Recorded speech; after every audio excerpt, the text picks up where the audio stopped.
Hello students, how are you? So today we are going to discuss problems of new chapter coordination compound, जो कि inorganic chemistry का सबसे important chapter है।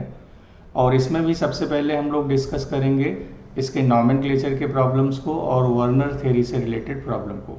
शुरू करते हैं क्वेश्चन नंबर 1 से।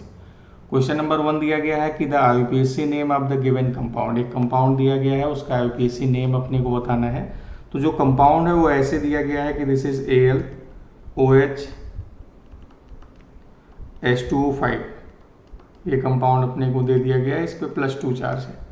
तो सबसे पहले तो हम सेंट्रल एटम एल्यूमिनियम की ऑक्सीडेशन स्टेट कैलकुलेट करेंगे। This is X plus OH -1 होता है, वाटर न्यूट्रल होता है, 5 × 0 दिस इज इक्वल टू +2। तो X इक्वल टू +3 आ गया। तो एल्यूमिनियम की ऑक्सीडेशन स्टेट +3 हो गई।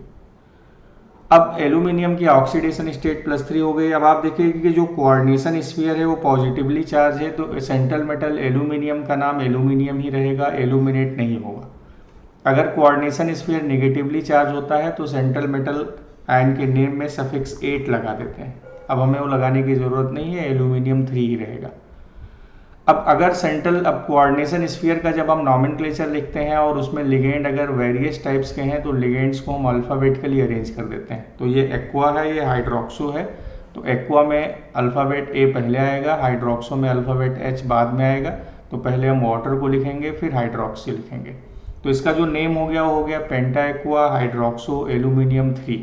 और +2 सिर्फ दिया गया है तो कैटायन लिख देंगे, या नहीं दिया है तो छोड़ देंगे। Now the name of the compound is D, this one, penta aqua hydroxo aluminium 3. So this is the right answer. Now next question की तरफ मूव करते हैं। The IUPAC name of the given compound, ये compound दिया गया है, इसका IUPAC name अपने को निकालना है। कंपाउंड जो है वो ये बता दिया गया है, this is PT NH3 thrice, this is Br NO2 Cl और यहाँ पर Cl। तो सबसे पहले आप सेंट्रल एटम की ऑक्सीडेशन स्टेट कैलकुलेट करेंगे। X हो गया, अमोनिया 0 होता है, Br पे -1, NO2 पे भी -1, Cl पे भी -1 और ये Cl -1 था तो यहाँ पे +1 आ गया, दिस इज इक्वल टू +1। अब X इक्वल टू जो हो जाएगा वो +4 हो जाएगा। Now this is +4। तो प्लेटिनम की ऑक्सीडेशन स्टेट +4 हो गई। अब ये प्लेटिनम की ऑक्सीडेशन स्टेट हो गई। अब क्लोरीन नेगेटिव है तो कोऑर्डिनेशन स्फीयर पर पॉजिटिव चार्ज है, तो इसका नाम प्लेटिनम ही होगा। अब जो वेरियस लिगेंड्स हैं, इन वेरियस लिगेंड्स को हम अल्फ़ाबेटिकली अरेंज कर सकते हैं। ऐसे अल्फ़ाबेटिकली अरेंज करेंगे तो सबसे पहले एमीन लिखेंगे, फिर ब्रोमो लिखेंगे, फिर क्लोरो लिखेंगे और नाइट्रो सबसे बाद में लिखेंगे। अब इसका जो नाम हो गया, this is triammine bromo chloro nitro platinum 4 chloride. So the name of compound is this B। ये इस तरह से इसका नाम हो जाएगा, this is triammine bromo chloro nitro platinum 4 chloride. Next question पूछा गया है कि the correct formula for tetraammine aqua chloro chlorido cobalt 3 chloride. ठीक है, तो अब अपने को इसका फार्मूला बताना है कि भाई इसका फार्मूला क्या होगा। तो अब हम सबसे पहले कोबाल्ट है और कोबाल्ट 3 है और उस क्लोराइड उसके कोऑर्डिनेशन स्फीयर के बाहर दिया गया है। तो सबसे पहले हम जो लिखेंगे, दिस इज टेट्राएमीन, कोबाल्ट हो गया, कोबाल्ट से ये टेट्राएमीन CONH3 फिर आपको लिखा गया है एक्वा क्लोराइडो, फिर यहाँ पर हमने लिख दिया H2O, फिर यहाँ पर Cl। और कोबाल्ट की ऑक्सीडेशन स्टेट 3 दी गई है और ये बाहर न्यूट्रलाइज हो रहा है Cl से। तो हमें कितने Cl चाहिए ये भी बताना है। अब ये +3 हो गया, अमोनिया 0 हो गया, वाटर 0 हो गया, Cl -1 हो गया, +3 और -1 जो हो गया +2। +2 न्यूट्रलाइज होगा -2 से, Cl पे -1 चार्ज है तो ये Cl2 हो जाएगा। तो now the answer is A, this is the right answer. Now next question, the IUPAC name of this compound, this is NiNH3 4। ये ऐसे है, this is NiNH3 4 and this is NiCl4। ऐसे अगर दो कोऑर्डिनेशन स्फीयर आपस में एक दूसरे से जुड़े हैं और दोनों में कोऑर्डिनेशन नंबर 4 है तो वहां पर दोनों सेंट्रल एटम की ऑक्सीडेशन स्टेट +2 होती है। बोथ निकल आर इन +2 ऑक्सीडेशन स्टेट। ये +2 हो गया, अमोनिया 0 हो गया तो यहाँ नेट चार्ज +2 होगा, तो यहाँ भी नेट चार्ज +2 -2 होगा, सॉरी यहाँ पर -2 हो गया। निकल +2 है तो Cl -4 है, तो आप देखिए -2 हो गया। और जब भी हम कोई कंपाउंड का नाम लिखते हैं तो पहले कैटायनिक पार्ट को लिखते हैं, फिर एनायनिक पार्ट को लिखते हैं। अब इसका जो नेम हो गया, दिस इज टेट्राएमीन निकल 2, दिस इज टेट्राएमीन निकल 2, और ये हो गया टेट्राक्लोरोनिकलेट 2। अब यहाँ कोऑर्डिनेशन स्फीयर नेगेटिव है तो निकल को हम निकलेट बोलेंगे।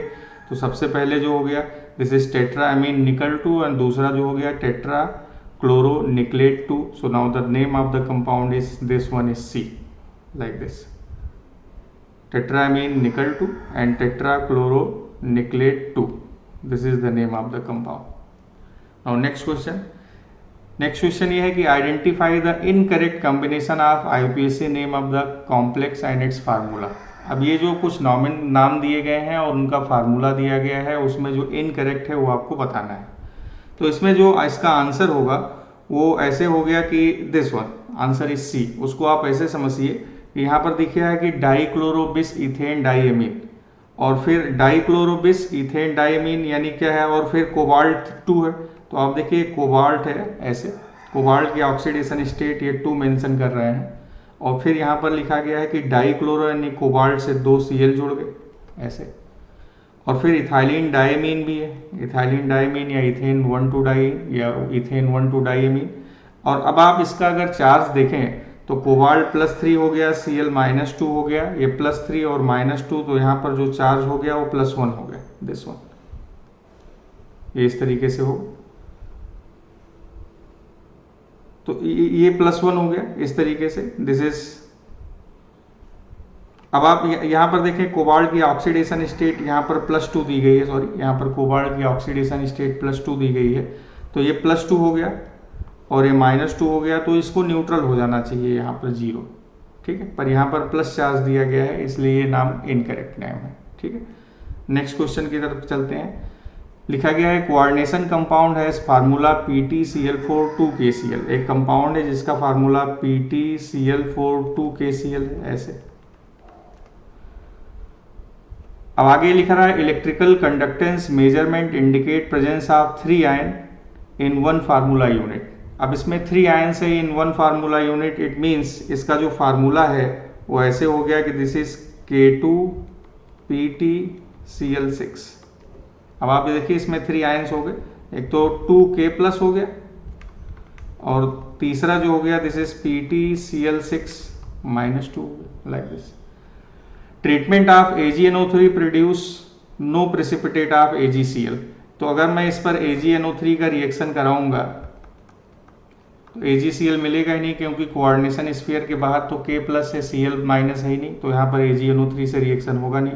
आगे लिखा जा रहा है कि what is the coordination number of platinum in the compound, what is the coordination number. तो अब आप देखिए K2PtCl6 में ये हो गया, फिर से मैं यहाँ लिख देता हूँ, दिस इज K2PtCl6। इसमें आप देखिए प्लेटिनम से 6 क्लोरीन जुड़े हैं, प्लेटिनम +4 ऑक्सीडेशन स्टेट में है। आप जरा ध्यान से देखिए तो ये +4 हो गया और ये -6 हो गया, तो यहाँ पर जो नेट चार्ज हो गया वो -2 हो गया, ठीक है। तो अब क्लोरीन की जो प्लेटिनम का कोऑर्डिनेशन नंबर हो जाएगा वो 6 हो जाएगा इस तरीके से। Now the coordination number of platinum is 6, like this. Now next question है कि इन कंपाउंड COCl3 5NH3। जब अपने को इस तरह कोई फार्मूला दिया जाए तो हम कोऑर्डिनेशन स्फीयर, उसका जब कोऑर्डिनेशन फार्मूला बनाएंगे तो कोऑर्डिनेशन स्फीयर के अंदर मैक्सिमम न्यूट्रल लिगेंड्स को रखते हैं। जनरली हायर जो कोऑर्डिनेशन नंबर होता है वो 6 होता है। तो अगर मैं इसका कोऑर्डिनेशन फार्मूला बनाऊं यहाँ पर, तो इसका जो फार्मूला बन जाएगा हो जाएगा CONH3 5Cl। 3 Cl थे तो 5 अमोनिया कोऑर्डिनेशन स्फीयर के अंदर आ गए, तो 6 अपने को रखना है, तो 1 Cl अंदर आ गया, तो अब बचे 2 Cl। Now this is Cl2, इस तरह से हो गया। तो अगर कोबाल्ट +3 ऑक्सीडेशन स्टेट में हो जाए तो ये +3 ये -1, तो यहाँ पर नेट चार्ज +2 आ जाएगा। नाउ +2 न्यूट्रलाइज बाई 2 Cl-, ये हो गया। अब आप यहाँ देखिए, यहाँ पर लिखा गया है कि all Cl show primary valency only, फिर यहाँ पर लिखा है कि 2 Cl show primary valency and 1 Cl secondary valency. अब यहाँ पर लिखा है नेक्स्ट ऑप्शन, कि 2Cl show primary valency and 1Cl show primary valency as well as secondary valency. तो अगर आप इसका फार्मूला बताएं तो दिस इज CO से 5NH3 ऐसे जुड़ गए, इस तरह से मैं 5NH3 जोड़ दूं,